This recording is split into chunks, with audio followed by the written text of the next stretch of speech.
Hulk behind. He's down. Oh, there we go. Nice cap. Damn, this is a Hulk killer. I guess it makes sense because in Marvel Civil War 2, Hawkeye did end up killing Hulk, so. What? Well, yeah. Shot him with an arrow. Okay. It's the ultimate battle weapon, Duran. It's a spear. I don't think you had to say that part. The shot him with an arrow part. If you said Hawkeye killed someone, yeah, I think I could guess how. Yeah, you'd be surprised to find out that Hawkeye actually canonically has killed every Marvel hero with a butter knife. With a butter knife, huh? With 2 carrots and a Milwaukee power drill. When no one's looking, he pulls out a gun and then pretends to shoot his arrow as he's firing a gun. I love the idea of Hawkeye, like, he's backline, he's like, go ahead, guys, I'll cover you with support. And then you secretly see him pull out like a Glock in a massive battlefield of people, and you watch as a supervillain gets dropped like, pew pew! And then when everyone turns to look, because it's obviously not an arrow, and he's just like, oh, it's crazy, my trick arrows look like bullets, that's how good they are. He flips like the switch on like a nuclear bomb, and it's just called the big arrow. He's got an ICBM in his quiver, and he just calls it the final arrow.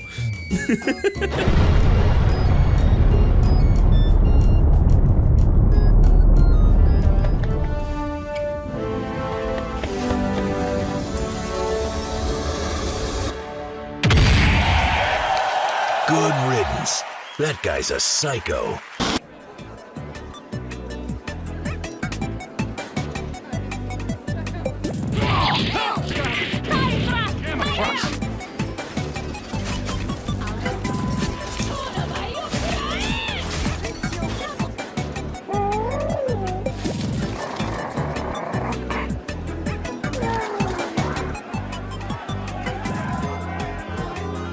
All right, hold on a second, okay? Everyone's gonna get a chance to show what they've got. Just one at a time, please. And we are good on duelists, all right? So unless you've got a comic history spanning longer than Peter and MJ's marriage, you're not getting one more day of my attention, you hear me? Well, what do we have here? Looks like our VIP customer is back. How's it going, superfan? If you haven't guessed it already, business is booming. Everyone who's anyone knows that Marvel Rivals is the game to play right now, and for a good reason. Superhero Smackdowns have shown hero shooters in a marvelous new light. He's tagged. He's dead. They can't even get to the point. What is this? This is so dumb. We need to get direct. Yeah. Oh God, poor Magneto. He doesn't deserve this punishment. I mean, he kind of, no. I can't go back to hating Magnetos. It already happened once. I can't do it again. I can't go. I'm sorry, Magneto. No, I'm sorry. I forgot. Fuck.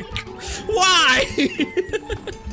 I mean, seriously, those Celestials over at NetEase Games have made something far and beyond anything they've ever made in their entire games lineup before, and have absolutely knocked it out of the park.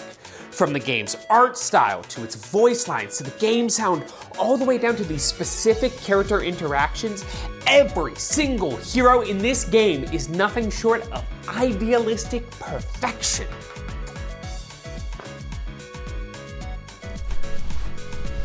God. We can play the There it game. is. Ah! Freedom! Most valuable patriot right there, dude. Nothing screams America like invading an African continent and stealing its resources. Oh my God, that's it. That's the joke that gave me a headache. If you haven't seen my first video on the game, then let's put a time stone on this discussion for a second and give a quick recap of what we're talking about here. Marvel Rivals is the newest hero shooter to hit this saturated genre, but has stepped out of that Doctor Strange portal with style. Quicksilver story recap for anyone who cares, but the Doctor Doom of today and the Doctor Doom of the future have decided to have an ego-sized flex-off, and doing so has shattered all of space and time, calling upon Marvel heroes and villains from across the multiverse to do what they can to repair it just like they always would, by pushing payloads and capturing objectives in a 6v6 showdown. And I'll just let you know now, if you happen to have suffered from any superhero or hero shooter fatigue in the past, this mobility heavy, team up crazy, speed balls to the walls monster of a game will make playing Overwatch 2 or any other hero shooter feel like a public penance. Shit fire and summon fire terrorists. All right, let's see if this works. You ready? Walking away.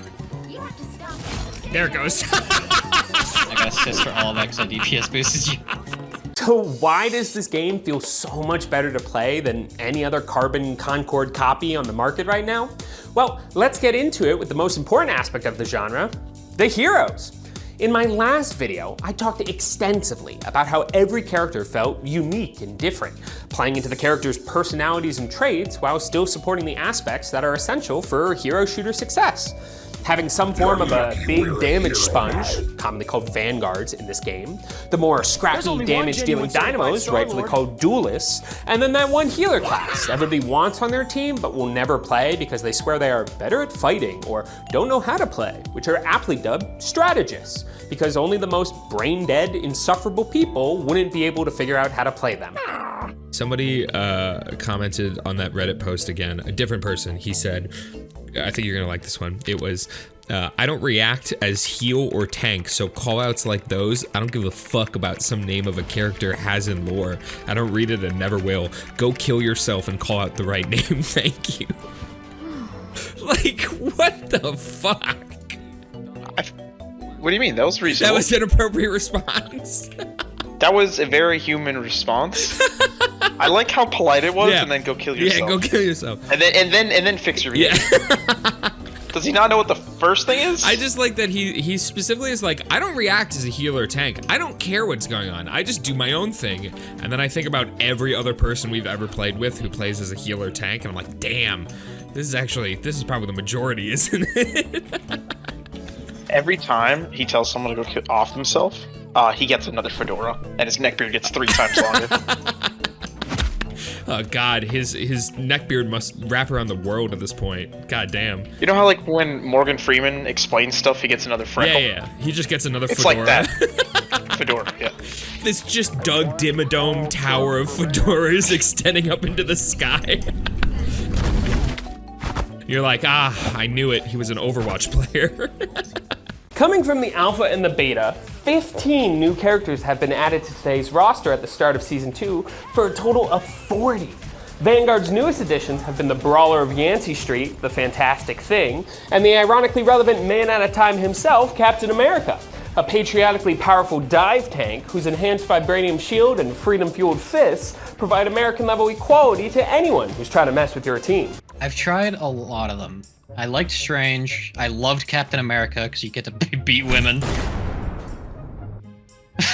What in the what?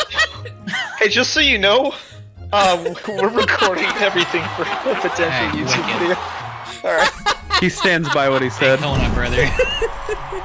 That was the craziest thing you could have doubled down on. Man stands on business, and while I don't agree with his statement, I respect his determination. I don't know if I do.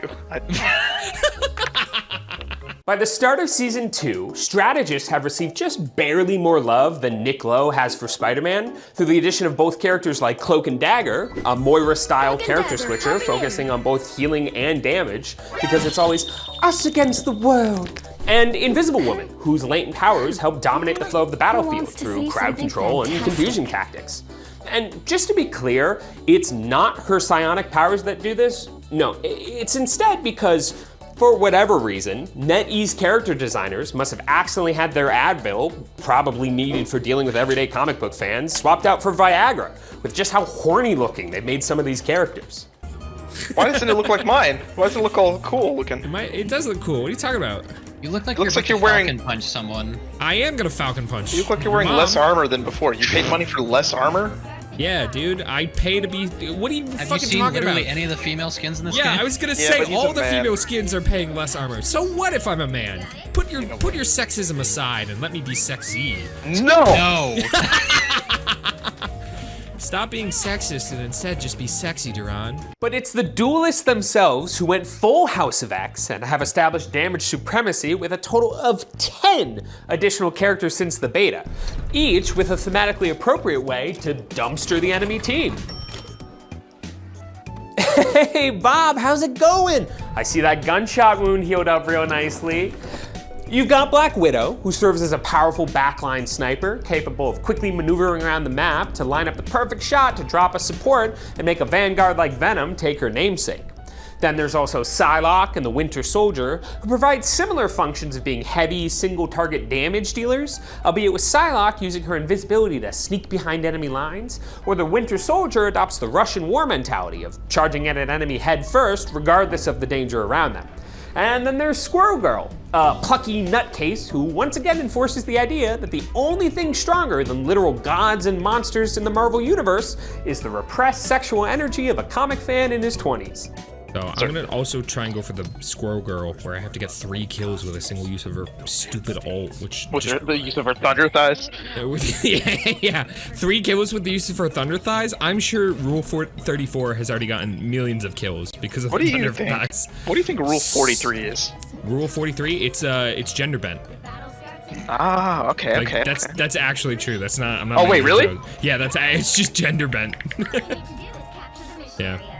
Like, you knew that so fast. Well, let's just say I'm a fan of Squirrel Man. Just a normal squirrel. Keep showing the line of a furry without being one. That's the secret, Cap. I always was. But when it comes to the new duelists, there are 3 villains not even Doom himself would dare challenge. Masters of aggression so terrible that even Carnage would tell these merciless bastards to tone it down, and for a rightful reason. Each of these 3 have dominated the meta alone at one point or another. S.H.I.E.L.D. already has a few codenames for them, the Spectral Hunters or a Strategist 13th Reason. But I think I have a more prominent name. The Chatterboxes. Alright, I'm pushing in. Give me 1 sec. Popping ult.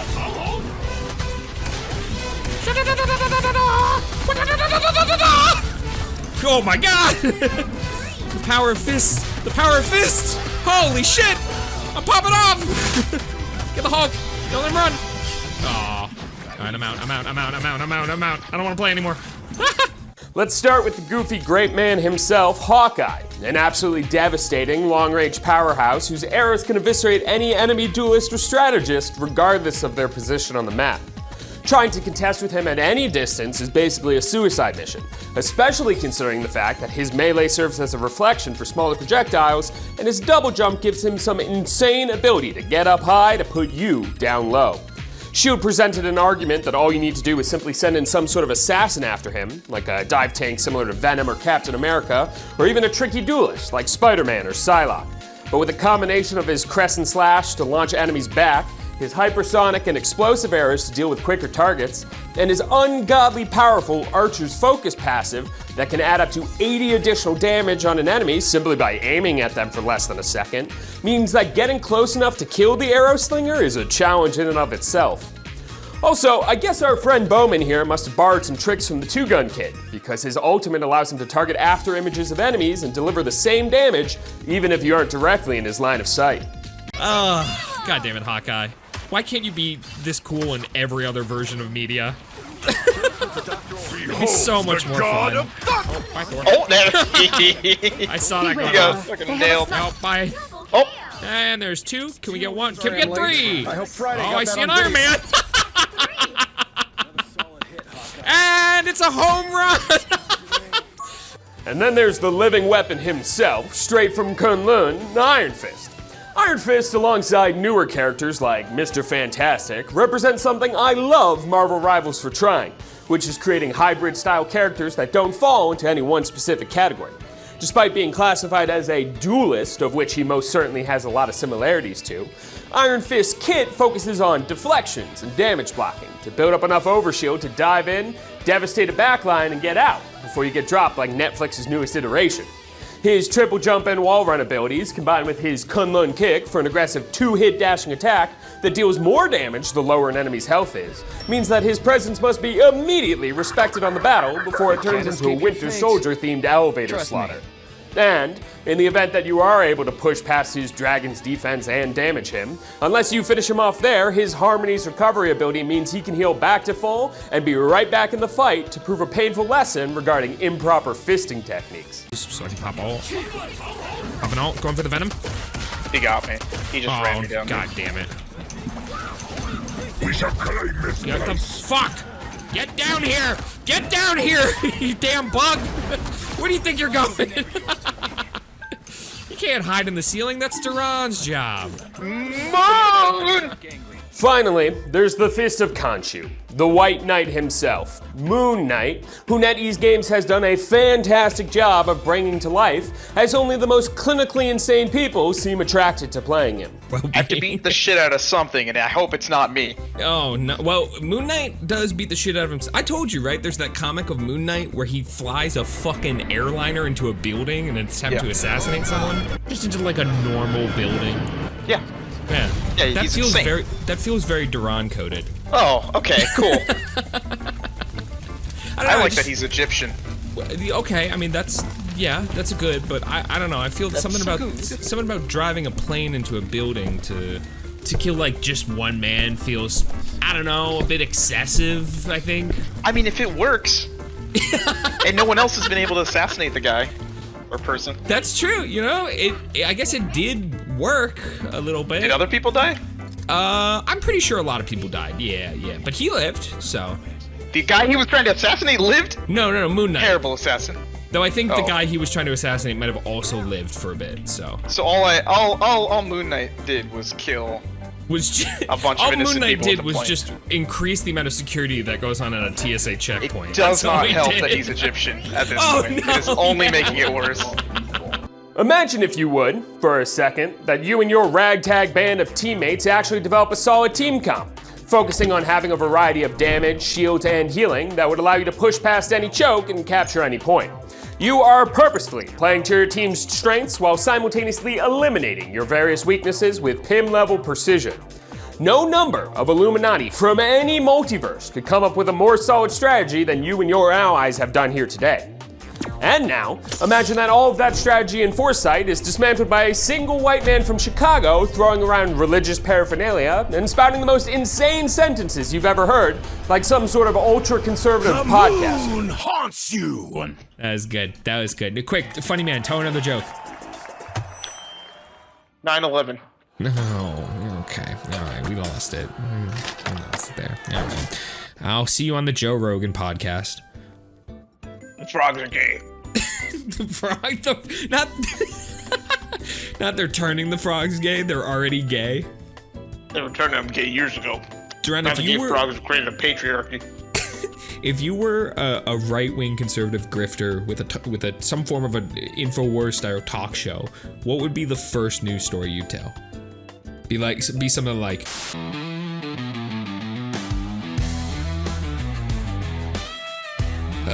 Because of the liberals, men nowadays, when they go outside, the sun causes them to combust. That's why we find them becoming women more, because of the sunscreen is causing feminization. What's happening is liberals are making the men more feminine, and it's turning me on. And we gotta stop the fucking liberals, because the men are starting to look like women, and I want to kiss them. That's the problem with today's society. All these men in their dresses and their cute little miniskirts. I just want to hold them and squeeze them and love them. What's wrong with that, huh? But we need to fix it, because I'm a straight man and I can't be loving these cute, adorable little femboys. That's wrong. They're putting frogs in the water to turn me gay. They're turning the water gay. They're turning the water gay to put the frog in. No, wait. They're putting There's a frog in my house. There's a frog in me and it's making me gay. The gay frog ain't telling me. The magic of the Moon Man comes from the fact that his kit, while very simple, can be total lunacy when applied right. His primary crescent dart fire sends out a series of projectiles that can bounce between targets up to 3 times, dealing 25 damage per hit. Easy enough to deal with in essence, Shield has advised to just stay spread out or have a shield tank block the initial shots. And this is all good and dandy until the Lunar Legionary starts throwing around his Ancient Ankhs, pulling in enemies and providing Moon Knight with yet another location to bounce projectiles from. Combined with his Moonblade and grapple and glide abilities, on top of his ultimate that orbitally bombards a location, both figuratively and very literally, and you've got an incredibly powerful pressure tool as a duelist who can hold an advantageous position against a Vanguard field push, or decimate unaware strategists before the other team even has a chance to react. And being that his kit is so simple and versatile, playing Moon Knight genuinely makes Marvel Rivals feel like you're in your own little moon-shaped bubble. I don't know. You've played Moon Knight a little bit, right? He feels like you're not doing much. Well, that's just his whole thing. It feels like you're not doing much, but secretly your other personality is out there just massacring people. You should just load me into a different video game. The match starts up, you pick Moon Knight, all of a sudden you're playing Duck Hunt. You're just very confused. Loaded into PC part simulator. You're Putting playing a computer together. Yeah, you're playing a bunch of simulator games. You're playing like a, what is it, Power Wash Simulator, and you're like, man, this is so fun spraying down this playground, and meanwhile your character is just hawking shurikens at people's heads. I'm hearing just subtle scream in the distance. As you're spraying down a child's slide, you just hear, oh God, help me! And then you snap back to, and there's just blood all around you, and you're like, I guess I gotta power wash again. But I don't think it's wrong for me to say we still haven't talked about the coolest aspect of Marvel Rivals. You know how comics love to create wild team-ups like The Punisher and Archie, Spider-Man and the not-so-primetime 70s SNL cast, or the timeless household classic, The Thing and Satan? Well, unlike in other hero shooters, characters within Marvel Rivals have this sensational aspect to them called team-ups, which allow for special abilities to be unlocked when one or more characters reside on a team, such as sending the invincible Iron Man's armor into maximum overdrive when he gets paired with a Hulk, or slapping a symbiote on any Spider Pal when paired up with a Venom.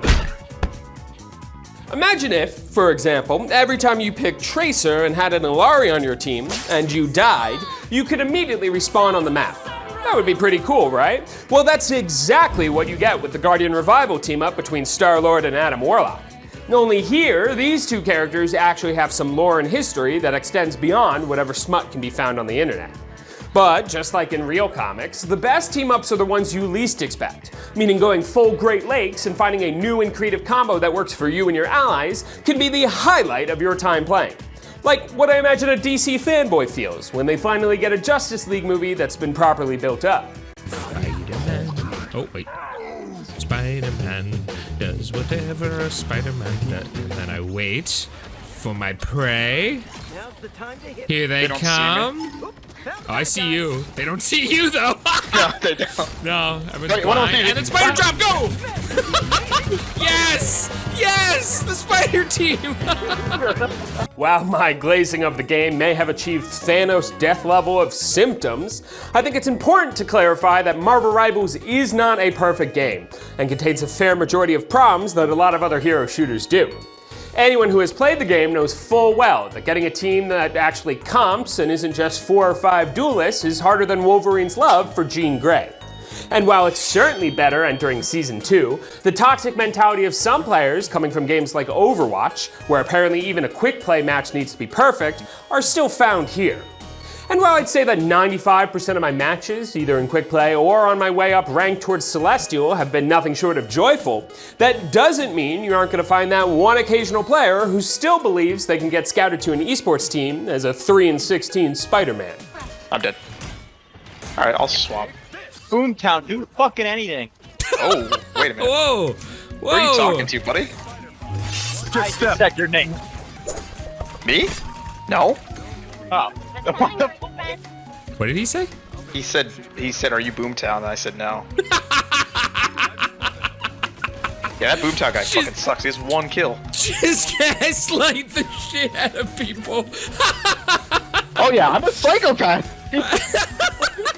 How do you deal with toxicity? It's just by fucking making them feel like they're talking to the wrong person and not being toxic. That's fucking great. He went from angry to confused. Yeah. He's like, oh, I'm sorry. I thought I was talking to Boomtown. My bad. But regardless, that doesn't mean that Marvel Rivals isn't absolutely a shining star in the hero shooter community right now, and is well on its way to creating something akin to its own Kang Dynasty.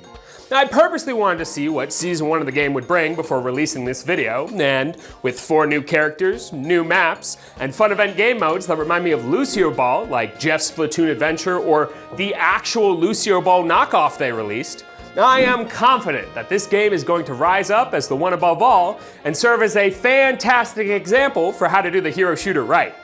And the best part is that, because this game is still so new, people haven't absolutely ruined its reputation through... What? No. How can this be? Damn it. Quickly, alert all the teams. This is an Omega level emergency.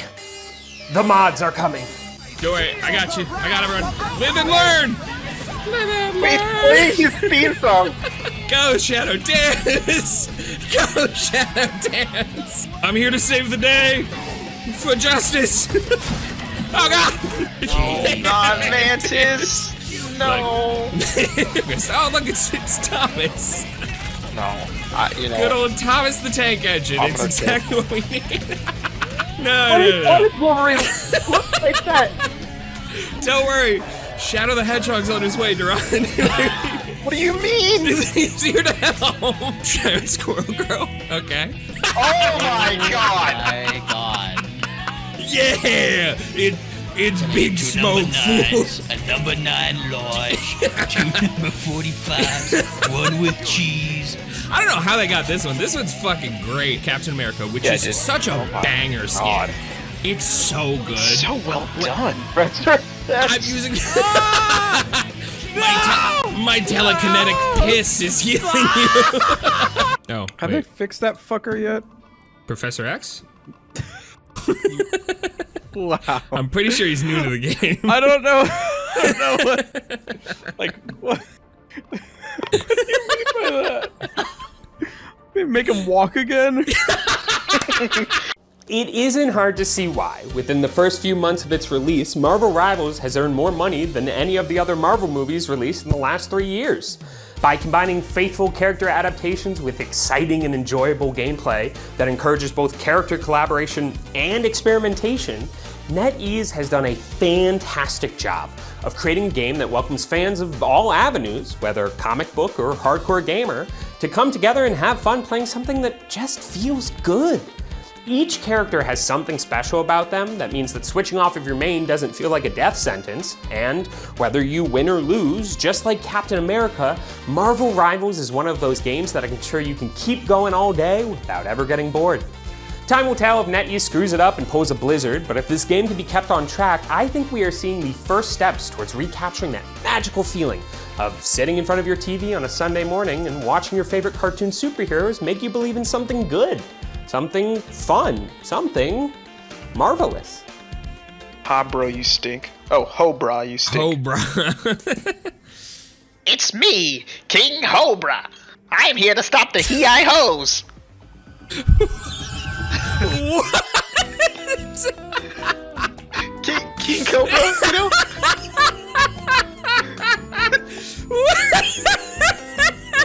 Where did that come from? And why was it so good? Holy shit! I was not ready for one of the best fucking King Cobra his name's not even King Cobra, it's Cobra Kai. Oh, no, wait, that's fucking, no, that's also not it, that's Karate Kid. What is it, Cobra Commander, Jesus Christ. Oh, that impression broke my brain. It was also, wait, now that I'm thinking about it, it sounded like Skeletor. Why, what the fuck? In my mind, they're the same person. Cobra Commander. Is also Skeletor. Skeletor. Yeah. Oh my god, the visual now of Cobra Commander getting his ass beat by the G.I. Joes, getting like horrible burns, and then in his bullshit plot falling into another dimensional planet and just being like, well, fuck, I guess this is my life now. I was fighting buff shirtless men before, and I guess I'll do it again.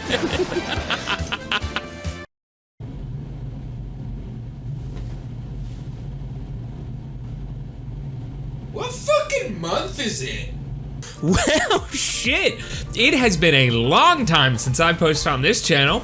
Hope everybody's doing well, and thank you all very much for watching through this video. I could not be more happy with the end results and how it turned out, and I hope you guys enjoyed it just as much as I did making it. I want to give a big shout out to all my friends who appeared in this video. They're the ones who make a lot of the funny happen, and I'm just here to be a Russian Badger knockoff and do my best I can at animating despite having no professional experience whatsoever.